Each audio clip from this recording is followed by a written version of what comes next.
There is a few common mistakes in fitness and yoga that leading towards serious injuries or harm, and in this video I will break down how to do this correctly so you become a professional in your fitness journey. And we're going to start in the forward fold because very common stretch is the hamstring stretch, and the mistake people do here is instead of keeping the back of the legs extended and rotate seat bones up, compensating with the lower back. So this is how not to do. Do not hinge, and that is going to strain your lower back.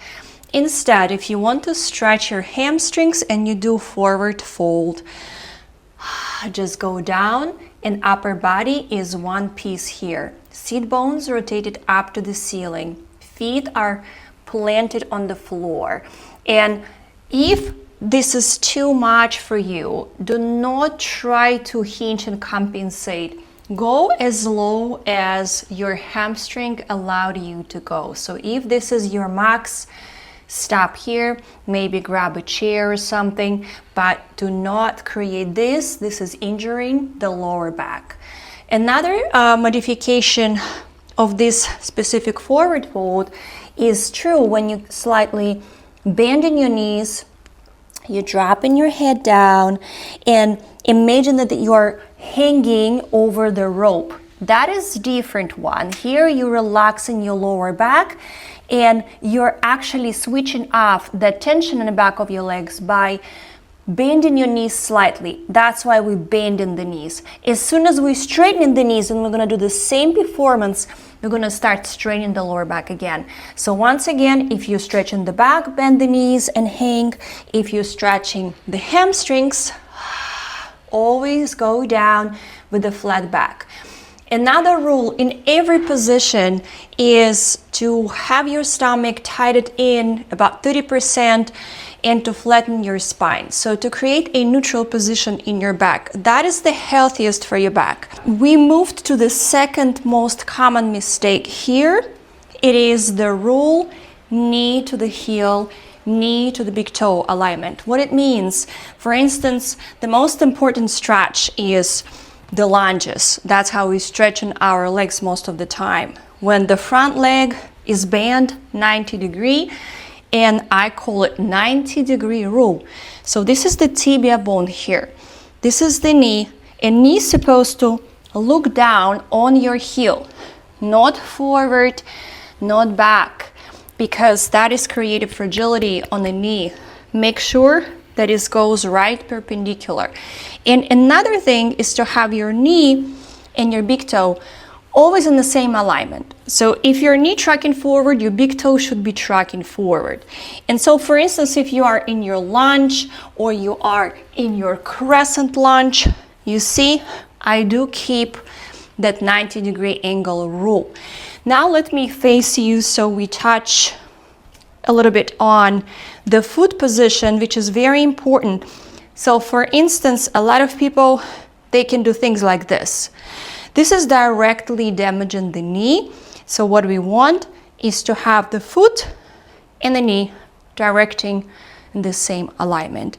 And also important thing in the lunges, or let's say if we do Anjaneyasana stretch on the floor, I'll show it later, it is the hip alignment. So we have 1, 2 bones here, and asymmetry when one hip is higher, another hip is lower, creating also disbalance in our practice.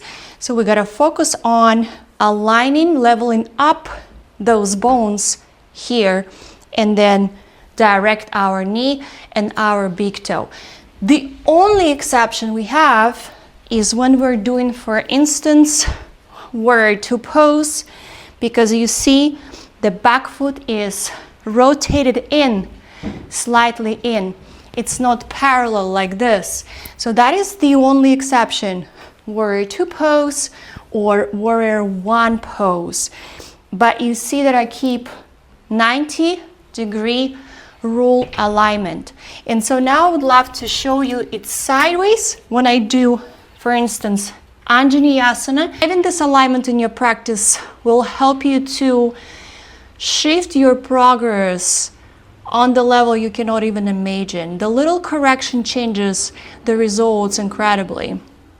So in Anjaneyasana pose, you see here, I'm keeping my neutral spine again.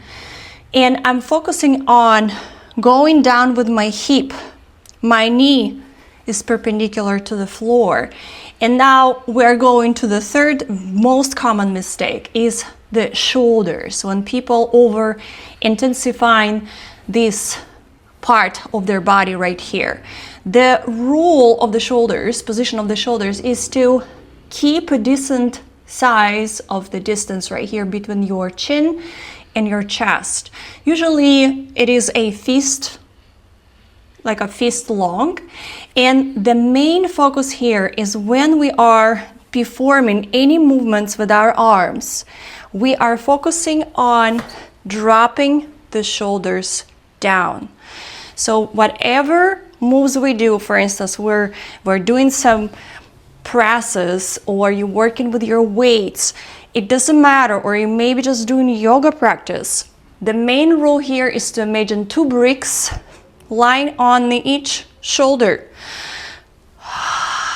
You exhaled your shoulders down, you created a space here, and you always imagine like your shoulders pushing down.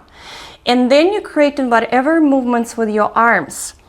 So this way you are really isolating the joints, you are not harming your joints, you are not over tensing the shoulder area.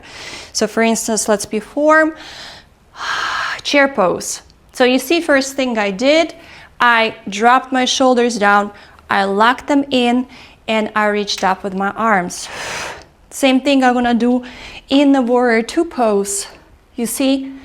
So for instance, I do reverse warrior, my shoulder is down, the arm is extended. This is very important rule because you're going to have a very beautiful long neck, you're gonna have a nice defined arms, and you're not gonna feel stress here. Opposite, everything is going down. Another thing I wanted to emphasize, especially popular exercises, is squats. So we touched upon a neutrality in our back, and most of the issues people have with their lower back, with their necks, knees, and hips. So that's what we're doing in this class. We're avoiding those mistakes to actually straighten the body instead of damaging the joints. When you perform in squats, watch the position, knees to toe alignment. Again, never like this. Knee and toe looking at the same direction. So whatever you go, you gotta rotate from your hip and down. Never below your knee and towards your toe. You're rotating from the hip just like that. So for instance, if your rotation is pretty good, sure, go for it. Knee to big toe, rotation happens right here. On the foundation, if we're doing squats here, parallel, no problem. The next thing is the position of the back. So when I'm squatting down, the main thing that works here is my legs. So I'm squatting down, I'm keeping my back neutral, I'm sucking my stomach in, and when I lift, I push my glutes up. So I'm not compensating with my back. A lot of people having bulky shoulders and very overwhelmed lower back when they're trying to do weird things with their squats. So here, rather go less, but go right. And then when you're ready to go deep, push your heels, push your glutes like somebody is pushing your butt up, lift. And then you're gonna have a nice engaged internal muscles in your stomach, in your back. It's a very delicate work that is already happening in your torso area. Another very common mistake that is happening when people are doing exercises on the floor, it is pretty similar that we watched in the beginning, the seat bones to floor rule.